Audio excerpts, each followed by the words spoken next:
A little weird to see Tony Parker in a Charlotte Hornets jersey? Yeah, a little different. So I got a chance to talk to him a little bit last night. You know, he shared with me some of the new stuff that's going on. We shared with each other some of the new stuff that's going on. We've been checking in with each other here and there. All the guys, even Manu's been texted. You know, Timmy's texted. Pop has reached out to me. I'm sure they reached out to Kawhi as well. But you know, he's enjoying it. You know, he's something new, something fresh for him. Enjoying a new city, same as me, and you know, he's having a lot of fun with it. Sorry. The thing was, like, you and Kawhi got traded. Tell him to say hello. Yeah, no, I can't remember who it was. You and Kawhi got traded. Jimmy and Manu retired. Yeah. He's the only guy who left of his own volition to join another team. What do you think that says, much? He said he probably wanted to change, or he saw that things were changing, and you know, kind of wanted to be somewhere else during that time. I don't know. You'd have to ask him, but for the most part, I think he just knew that there was change that was happening, and you know, he kind of wanted to be, you know, try something new toward the end of his career, I guess. But at the end of the day, I think he'll probably be a Spur when it's all said and done. You talked about everybody's getting in touch and kind of thing where you keep this communication open. Is that unique to the Spurs, or I know you don't know other than talking to other people, but it seems like it's been that kind of group. I think it's unique. Well, I think that's what most. Give my best, man. I think that's what most people, most organizations that have had guys, or teams that had guys over 5 years. If you're in an organization for more than 4 years, you become family. You know, and me and Kawhi were there for 7, 8 years. You know, almost 8 years. So we created a bond, instead of a relationship, family, with those people. So. Regardless of what organization it is, I think obviously San Antonio may be unique, but I think any organization that you're with for longer than 4 or 5 years, those people are going to check in on you. How surreal was that season last year? I mean, the whole world was accustomed to nothing interesting ever happening in San Antonio, and maybe that's not true because we weren't behind the scenes. But last year it seemed to spill out a little bit, and for sure. In past years, nothing usually ever got out, but it was very different for the organization, very different for me, even though I had only been there like half the time as Tony. But it was, going through it was, weird, it was strange. But, guys actually, came to work, positive attitudes, fought every day, and made the best of it, what would happen, and did a great job of trying to ignore it. But there was more than just that. Basketball is basketball. And that's not, important, but there's so many other people during that year, passed away. And the most important one to our organization, with Pop's wife. So, so many other things going on off the court. But, things like that, when they happen, make you realize, basketball is just a game. Was it as kind of serene behind the scenes all those other years as it seemed from a great distance, or was there always stuff going on? No. I think what you guys have heard or what you've seen or what was put out there is mostly what was going on, which is nothing. So, we're a pretty easy team, simple organization, just kept things basic to the point. Guys were disciplined, everybody followed Pop's lead. And then obviously, Timmy, Tony, and Manu, those guys lead, and just, came to work every day, and worked hard and did what they were supposed to do. Charlotte's shooting the ball extremely well, hitting a lot of threes. They are. Kemba as well. Lighting it up. He is. How do you slow, what's the key to stopping the three, and how do you slow him down? You try to limit as much as you can. Try to limit his touches. Obviously, he's going to bring the ball up a lot, so he's going to be a point guard, but, try to send different looks at him, different ways to guard him, off the pick and roll, one-on-one, different guys switching on him, give him some different length, and hopefully we slow him down. Also, hopefully we don't get in foul trouble. Last game, that was quite a bit of a difference in our defense. We were giving up free throws and getting fouls. We're not able to play physical. It's kind of our game. So hopefully we, play good defense without fouling early on, so that down the stretch we can, still get up into guys and be physical. But I said, try to contest as many shots as possible, and hopefully he's due for an off night. Have you noticed the new freedom of movement officiating? They're trying to take that clutching and grabbing out of the game. We have noticed it. I have noticed it off the ball. I think most of my fouls were off the ball last game, and obviously I didn't shoot well, which I hate.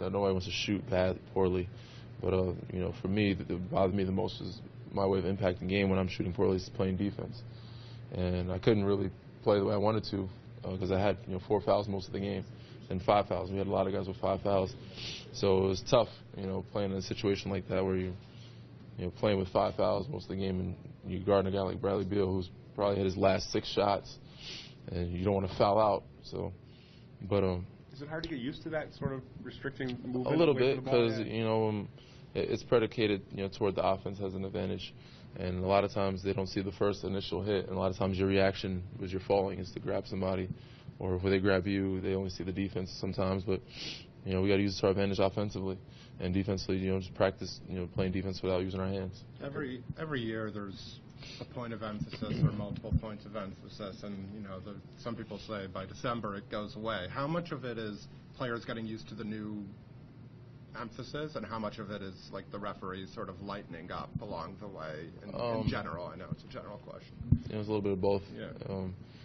They're going to emphasize it. It may dwindle a little bit during the year, but I think it's something that they're going to look for, especially if guys are used to getting those calls in the beginning of the year, and they're not getting them later on in the year. There's going to be some complaints about it. So, we have to adapt and adjust as players defensively. Obviously, people want to see high-scoring games and people score a lot of points. But, teams, in order to win games, you have to play defense, and you got to find a way to do it without, fouling.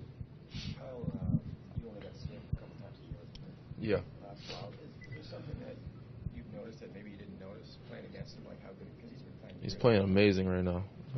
He's a bull, and guys to compete, and he's showing some big things right now. He's probably my favorite player to play with, or obviously everybody I like playing with. But last game he was big for us. It was amazing. Just to show his grit, grind, and his, I guess, will to take over games, and step up and make big shots for us time and time again, especially the last 2 games, especially. So, but hopefully he continues it. But we all know that human nature is hard to keep that up for 82 games. That's why we have other guys like Kawhi, like Fred or CJ or whoever comes in the game is prepared, to take those big shots.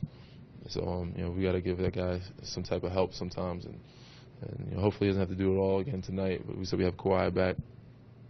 Hopefully other guys shoot a little bit better. We had a rough shooting night, but it was a gutsy win for us. To shoot as poorly as we did, foul as much as we did, and still come out with a win was a big one, and it was all behind Kyle.